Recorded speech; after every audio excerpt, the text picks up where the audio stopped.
René Arnoux en Dijon 1979. Para sus iguales, se había superado lo imaginable. Aquel cruce de espadas fue tan memorable e intenso que incluso los propios colegas de pista intervinieron para amonestar a sus protagonistas. Y recordar hoy uno de los duelos más espectaculares de la historia sitúa en nuestro contexto la Fórmula 1 actual, donde la capacidad de riesgo y de audacia de los pilotos parece cada día más asfixiada por la agobiante fiscalización de su comportamiento en pista. Cours de Poix section, 150 miles an hour, get past. They go past Jochen Mars and Jabouille wins. Jean-Pierre Jabouille has won in the Renault. Who is going to be second? Villeneuve is at the moment.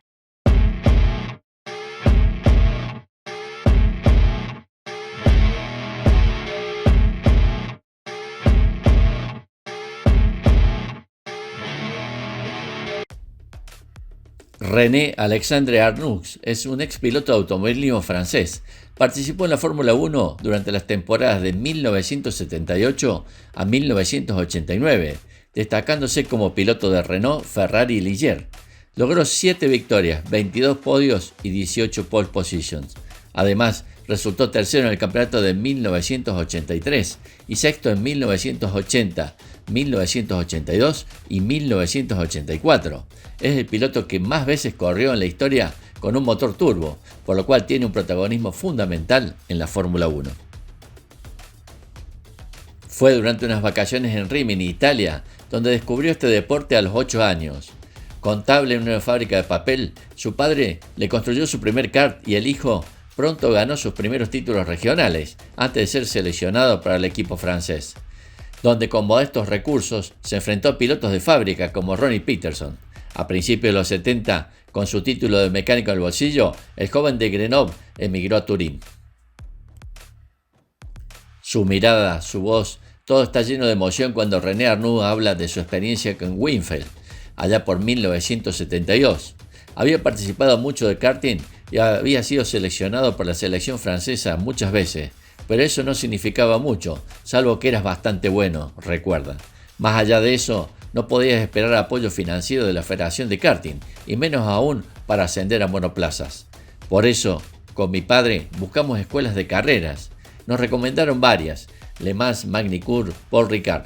Fue Gerard Cronbach, un periodista que conocimos en alguna ocasión, que nos aconsejó sobre las escuelas porque no teníamos dinero. Según él, la mejor era Winfield, en Magny-Cours, porque era la más difícil.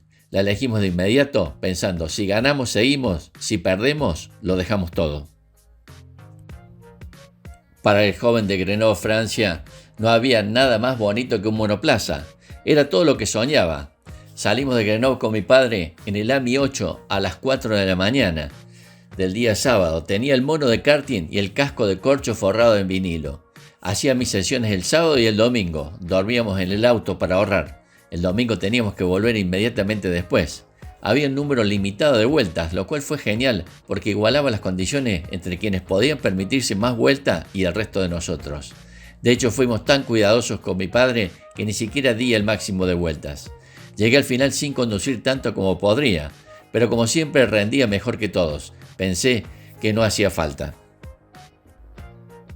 Apreciado por sus instructores Tico Martini y Mick y Richard Knight, René se sentía a gusto en esta escuela, donde sobre todo se divertía. En cuanto pude subirme a la cabina, se me dibujó una gran sonrisa, decía con nostalgia. Viniendo del karting, siempre hacía cosas que no eran exactamente como se esperaba. Mis tiempos de vuelta eran excelentes, pero mis derrapes en la curva no eran lo mejor ejemplo para los demás alumnos. Aún así, intenté corregirme para llegar a la final. El ambiente era extraordinario y todos estábamos en igualdad de condiciones. Además, era imposible separar la escuela Winfield de Tico Martini, quien construyó esos hermosos autos. Precisamente, Tico Martini jugaría un papel importante en la carrera del ganador Roland Shell de 1973.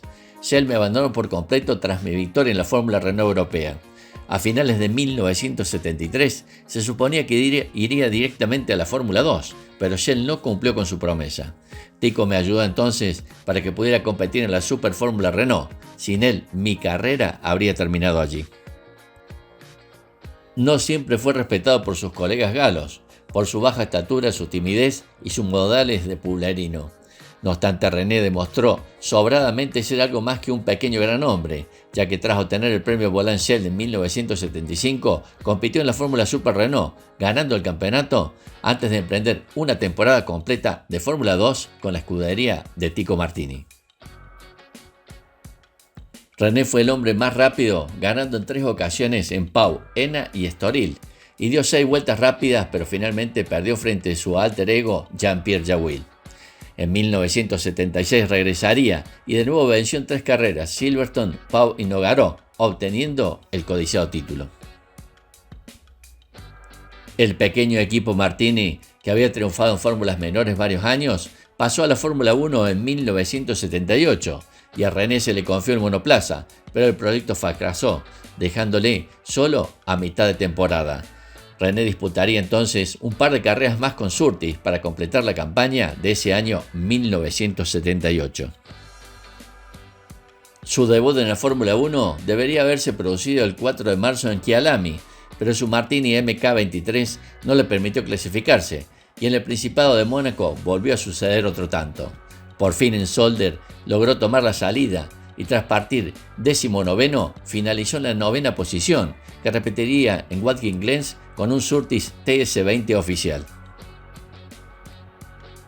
Para el año 1979 fichó para el equipo Renault Elf, uniéndose a su viejo rival Jean-Pierre Jawil. El tímido recién llegado empezó a afirmarse en esa misma temporada, finalizando tercero en Dijon-Prenoise y segundo en Silverstone y Watkins Glen. Justamente nos detendremos en esa tercera posición de Dijon-Prenoise, donde vencería nada menos que Jean-Pierre Jawil su primera carrera con un motor turbo. Las imágenes de esa carrera son leyenda en la Fórmula 1, como no sería aquel increíble enfrentamiento entre Gilles Villeneuve y René Arnoux en Dijon 1979. Para sus iguales se había superado lo imaginable. Aquel cruce de espadas fue tan memorable e intenso que incluso los propios colegas de pista intervinieron para amonestar a sus protagonistas. Y recordar hoy uno de los duelos más espectaculares de la historia sitúa en nuestro contexto la Fórmula 1 actual, donde la capacidad de riesgo y de audacia de los pilotos parece cada día más asfixiada por la agobiante fiscalización de su comportamiento en pista. Cours de Poix section, 150 miles an hour, get past. They go past Jochen Martin, Jabouille wins. Jean-Pierre Jabouille has won in the Renault, who is going to be second. Villeneuve is at the moment. Se le produce la misma chispa en la mirada, recordando, solo podías tener ese tipo de pelea con Villeneuve. Creo que teníamos el mismo temperamento, el mismo concepto de la competición y el mismo hambre de ganar. El canadiense y el francés se educaron en la dura escuela de la vida, ascendiendo por los diferentes escalones del automovilismo, a base de talento, coraje y pasión por el automovilismo. René Arnoux había trabajado de modesto mecánico para pagarse las carreras. En tanto, Gilles Villeneuve se jugó la vida en las motos canadienses para financiar sus primeros pasos sobre las 4 ruedas. No tengo ningún miedo a un accidente, admitía en su día el piloto de Ferrari. Si piensas que te puede ocurrir a ti, ¿cómo podrías hacer este trabajo? Si no arriesgas porque piensas en el accidente, no irás tan rápido como puedas. Y si no lo haces, no eres un piloto de carreras. Incluso la mirada de ambos reflejaba la misma viveza y determinación, esa chispa fruto de su experiencia vital y deportiva, la que les hacía similares para retorcerle el cuello a cada monoplaza que se le cruzaba en el camino. No era de extrañar que también fueran amigos personales, se reconocían el uno al otro. Era una fiesta francesa, el 1 de julio de 1979, en el Gran Premio de Francia. Equipo, motor, neumáticos, pilotos y combustibles. Todo el equipo Renault era francés al 100%. La tecnología turbo, desarrollada por el fabricante galo, con la que tanto habría sufrido, estaba madura para ganar. Su potencia bruta aniquilaba a sus rivales, sobre todo en determinadas pistas. La de Dijon era una de ellas. Jean-Pierre Jawil y René Arnoux coparon la primera línea de largada. La gloria estaba más cerca que nunca. 100.000 personas abarrotaron el circuito ese día. El eterno entrometido ante cualquier resultado preconcebido. Villeneuve robó la cartera a los franceses en la salida. Arnoux se hundió en la clasificación, pero en la vuelta 47 Jawil Ya había aprovechado la oportunidad de su RS10 y adelantó al canadiense. Arnoux remontaba furiosamente, dispuesto a no perderse la fiesta que se avecinaba. A solo 2 vueltas del final alcanzó y adelantó a Villeneuve para ponerse segundo. La suerte parecía echada y el doblete francés en el bote. Pero ese día se cruzarían 2 diablos al volante. Sin embargo, el RS10 del francés rateaba ligeramente con problemas de encendido. El canadiense siempre olía sangre sin importar la posición que ocupara, como el comando que degüella al centinela por la espalda en una acción instantánea y fulminante. Villeneuve sorprendió a Arnoux en la doble curva de Villeroy y al final de la recta por dentro. El humo de la frenada convertía al Ferrari en un Orient Express con alerones, pero Arnoux no cedió y tomaron la curva en paralelo. El francés esperó y le devolvió el mismo adelantamiento en la vuelta siguiente y empezó la orgía. 1, 2, 3, 4. El Ferrari y el Renault se tocaban una y otra vez, rueda contra rueda, perdiendo la trazada, la adherencia, saliendo de la zona sucia, latigazo va, latigazo viene. Cuando uno parecía derrotado, a continuación se revolvía como una pantera. En el virage de Combe, Villeneuve volvió a tirarse a machete por dentro. En el Cours de Pause, Arnoux se lanzó en el último intento, pero el canadiense entró por delante de la meta y el francés con su nariz en la caja de cambios del Ferrari. Jean-Pierre Jabouille, por su parte, había pasado por meta primero, 20 segundos antes, y mientras el ganador saludaba al público en la vuelta de honor, Villeneuve y Arnoux lo hacían entre sí monoplazas en paralelo, chorreando todavía la adrenalina. Al bajar del auto, ambos se fundieron en un abrazo. Aquella carrera no pasó a la historia por la primera victoria en motor turbo en la historia de la Fórmula 1, sino por estos 2 grandes titanes. Ao conseguir a sua primeira vitória nas 24 horas de Le Mans, passaria a se dedicar totalmente a formar resultados, como determina o regulamento. A seguir, Mario Andretti, con 12... Las imágenes darían la vuelta al mundo miles de veces esos días. Fue un duelo de tal calibre que sus rivales, quizás subconscientes celosos, abrieron su propio juicio. Entonces no había comisarios. Es una gran historia para Gilles, para las carreras de autos. Magníficas imágenes y magnífica televisación. Me enfadó mucho, pero ¿cómo podía hacer? En mi opinión se corrieron demasiados riesgos, reconocería el máximo responsable de Ferrari entonces, Mauro Forghieri. En la siguiente reunión de pilotos del Comité de Seguridad se llamó a los dos. Su presidente, Jody Scheckter, era compañero de equipo de Villeneuve y amigo personal, y antes en privado el sudafricano censuró a su compañero en el comportamiento en pista. Pude hablar con él tranquilamente y decirle que era un tonto.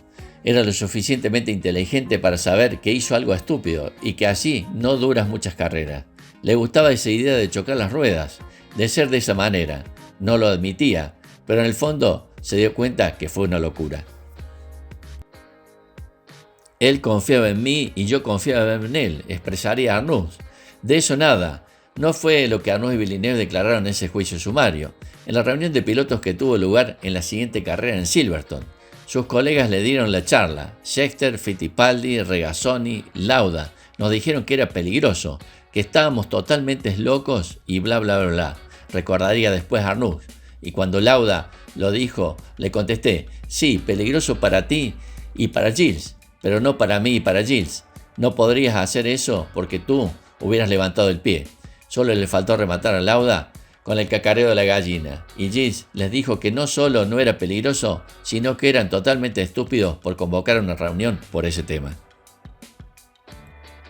Para René Arnoux, aquel fue su mejor recuerdo en la Fórmula 1.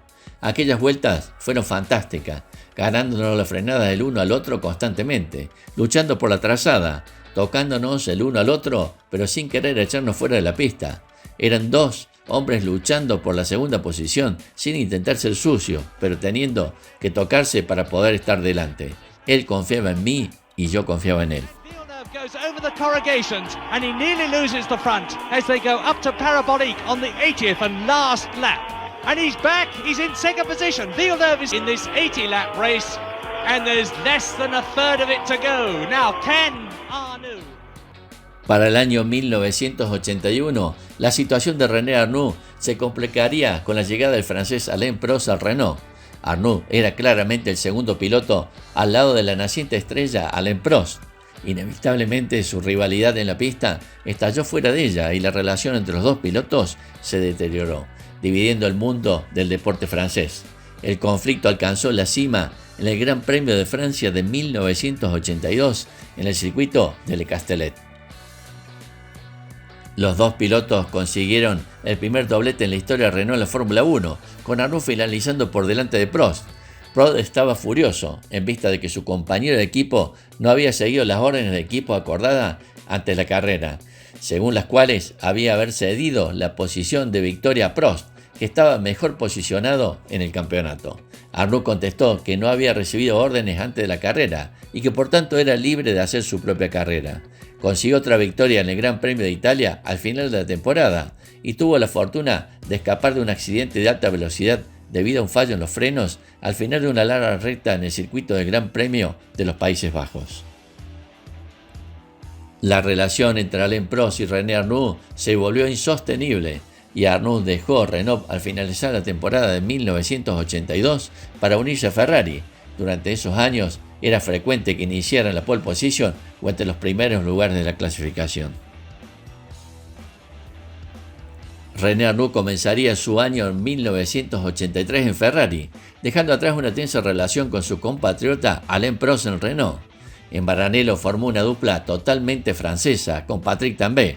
Su llegada fue un soplo de aire fresco y su estilo de conducción agresivo y espectacular conectó de inmediato con los apasionados seguidores italianos, los tifosi. La temporada de 1983 fue casi perfecta para él. Al volante del Ferrari 126 C3, un auto potente, aunque no siempre más fiable, Arnoux demostró su inmenso talento. Logró 3 victorias memorables en los grandes premios de Canadá, Alemania y los Países Bajos. Piquet em cima de René Arnoux, quarto colocado. Piquet na quinta colocação.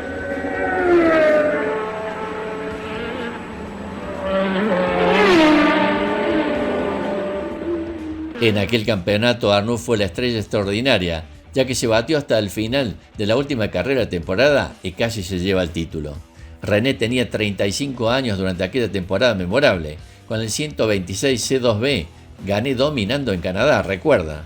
Ese fin de semana iba más rápido que los demás, ya en los entrenamientos libres, y lo mismo ocurrió en la clasificación. En la carrera propiamente dicha, realicé una excelente salida y crucé la meta en primer puesto, más de 40 segundos por delante del Renault de Eddie Cheever y casi un minuto por delante de mi compañero Patrick Tambay. René ganó tanto en Hockenheim como en Zandvoort, pero en Holanda las perspectivas eran muy diferentes. Recuerdo que estaba un poco enfadado conmigo mismo. Había llegado en la 12ª posición, lugar el viernes, y solo mejoré 2 posiciones en la segunda sesión de clasificación del sábado, recuerda Arnoux. Pero sabía que tenía posibilidades. Habíamos sufrido algunos fallos mecánicos y no había podido sacar lo mejor de mí. Solo era cuestión de acertar en la salida. El domingo les dije a los mecánicos de mi equipo que se prepararan bien porque presentía que tendríamos motivos para celebrar. Desde mi posición en el número 10 de la parrilla de salida, me centré en los semáforos, conseguí lo que quizás fuera la mejor salida de mi carrera e inmediatamente estaba en el grupo de los mejores. Recuerda Arnoux con la mirada risueña. El piloto francés llegó a la primera curva en 7º puesto, luego adelantó el Lotus de Helio de la Angelis, pero ganó otra posición para alcanzar la 5ª, cuando Andrea de Cesaris se retiró con su Alfa Romeo. En pocos instantes René se aproximó al Renault de Cheever y pronto lo superó, una hazaña que repitió con Ricardo Patrese al volante del segundo Brabham. En aquel momento, Arnoux se acercaba rápidamente a Nelson Piquet y Alain Prost, de Brabham y Renault respectivamente, que competían entre sí. El ritmo del Ferrari era muy bueno y desde boxes se decidió parar el auto número 28 para maximizar la ventaja e intentar lo que hoy se llamaría un undercut. Para antes que tus rivales, para poner un nuevo juego de neumáticos y después intentar adelantarlos cuando ellos hacen su propia parada en boxes. Hice una parada en boxes, continúa René, y los mecánicos estuvieron fantásticos. Me llenaron el depósito y cambiaron los neumáticos en 10,19 segundos, el tiempo más rápido del día por un amplio margen. De ese modo volví a la pista con más velocidad que antes sin haber perdido una sola posición. Fue una obra maestra. Por delante, tanto Piquet y Prost seguían luchando Prost intentó adelantar al rival brasileño, lo tocó y lo mandó contra el muro. En el choque también salió dañado el Renault de Prost y Arnoux se encontró en cabeza. Yo ya iba por delante, señala con orgullo, porque ese día Ferrari y yo éramos los más fuertes. La guinda la puso Tambay, que tras una mala salida logró alcanzar el segundo puesto y dar a la escudería su 36 doble victoria en la Fórmula 1. Auch die Cheseries und Watson haben in früheren Jahren an dieser Stelle schwere Stürze.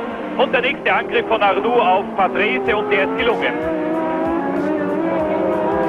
Su consistencia y velocidad lo mantuvieron en la lucha por el Campeonato Mundial de Pilotos hasta la última carrera en Sudáfrica, aunque finalmente el título se le escapó y terminó tercero, por detrás de Nelson Piquet y Alain Prost. Sus actuaciones fueron cruciales.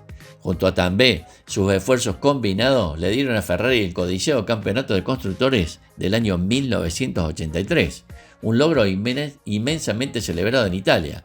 Arnoux era héroe del momento y todo parecía indicar que su futuro rojo sería largo y exitoso. La temporada de 1984 marcó un drástico cambio de fortuna. La Fórmula 1 entró en la era del dominio absoluto de McLaren, con Niki Lauda y Alain Prost ganando 12 de las 16 carreras. Ferrari, con su nuevo monoplaza, el 126C4, no pudo seguir el ritmo. Para Arnoux la temporada fue una sombra de la anterior. No consiguió ninguna victoria ni ninguna pole position, un fuerte contraste con sus 3 triunfos y sus 4 pole position del año 1983. Pero el problema no era solo el rendimiento del auto. Un nuevo factor desestabilizó su posición dentro del equipo: la llegada del italiano Michele Alboreto. El piloto milanés se adaptó rápidamente y comenzó a superar a Arnoux. Alboreto consiguió la única victoria del equipo de ese año en el Gran Premio de Bélgica y progresivamente fue asumiendo el rol líder de la escudería. Mientras Alboreto parecía crecer con la presión, Arnoux, según fuentes de la época, comenzó a mostrar una aparente falta de motivación. Su rendimiento decayó y aunque consiguió 2 podios en San Marino y Dallas, su temporada fue decepcionante. Terminó sexto en el campeonato, muy lejos de las expectativas generadas un año antes. La diferencia de rendimiento entre sus 2 temporadas completas en Ferrari es la evidencia más clara de su declive. Una tabla comparativa ilustra perfectamente cómo su protagonismo se desvaneció en apenas un año. Mientras en 1983 lograba 3 victorias, 4 pole position, 7 podios, con un total de 49 puntos, terminando tercero en el campeonato, en la temporada 84 no tenía victorias ni pole position, solamente lograba 2 podios, totalizando 27 puntos y con la ubicación sexto en el campeonato. La temporada de 1985 comenzaría en Brasil. Arnoux tuvo una actuación decente, terminando en cuarta posición. Nada hacía presagiar lo que estaba por venir. Entre esa carrera y la siguiente de Portugal, Ferrari emitió un comunicado de prensa escueto y sorprendente. René Arnoux ya no era piloto del equipo. La razón oficial fue un acuerdo mutuo. Su lugar sería ocupado por el sueco Stefan Johansson. En la Fórmula 1, la expresión acuerdo mutuo suele ser un eufemismo para encubrir una ruptura conflictiva. La verdadera razón nunca fue confirmada oficialmente por ninguna de las partes, lo que alimentó todo tipo de especulaciones durante años. Sin embargo, analizando los hechos, la explicación más plausible es una combinación de diversos factores, como son la caída de rendimiento, la pérdida de estatus y la desmotivación. La decisión, aunque repentina, parece ser la culminación de un deterioro que comenzó en la temporada anterior. Ferrari necesitaba pilotos completamente comprometidos y sintió que Arnoux ya no lo estaba. And Piquet's definitely gaining. Look at this. Superb. Nelson Piquet on lap 25 takes René Arnoux and third position, and the Frenchman is dropping back, and now they're all closing up. Tras su abrupta salida de Maranello, Arnoux se quedó sin asiento para el resto de 1985. Regresó a la parrilla en 1986 con el equipo francés Ligier, donde correría hasta su retiro definitivo a finales de 1989. Sin embargo, nunca volvería a disfrutar del éxito que tuvo en sus primeros años. Su paso por Ligier estuvo marcado por autos poco competitivos y resultados discretos. La promesa de un campeón del mundo con Ferrari se había desvanecido para siempre. La historia de René Arnoux y Ferrari es un claro ejemplo de cómo una relación prometedora puede desmoronarse rápidamente en el exigente entorno de la Fórmula 1. Su brillante temporada en 1983 demostró que tenía el talento para ser campeón con la escudería. Sin embargo, la combinación de un auto menos competitivo en 1984, el ascenso de un compañero de equipo formidable y una perceptible caída en su propia motivación sellaron su destino.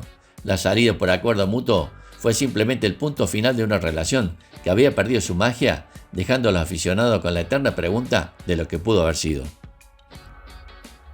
Lamentablemente su final en la Fórmula 1 desde 1986 en el equipo Ligier, a pesar de mantener su motivación, el auto no era competitivo y Arnoux pasó 3 temporadas en la parte trasera de la parrilla antes de abandonar la Fórmula 1 definitivamente en la temporada 1989.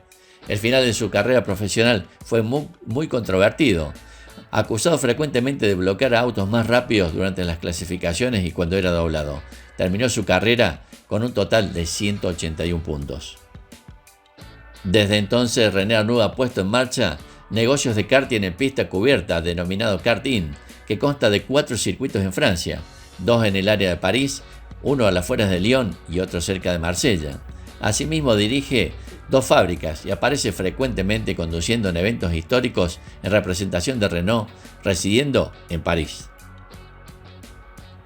Resumimos su carrera deportiva diciendo que participó en los equipos Martínez, Surtees, Renault, Ferrari y Ligier entre los años 1978 y 1989, disputando un total de 165 grandes premios, obteniendo 7 victorias, 22 podios, 18 pole positions y 12 vueltas rápidas.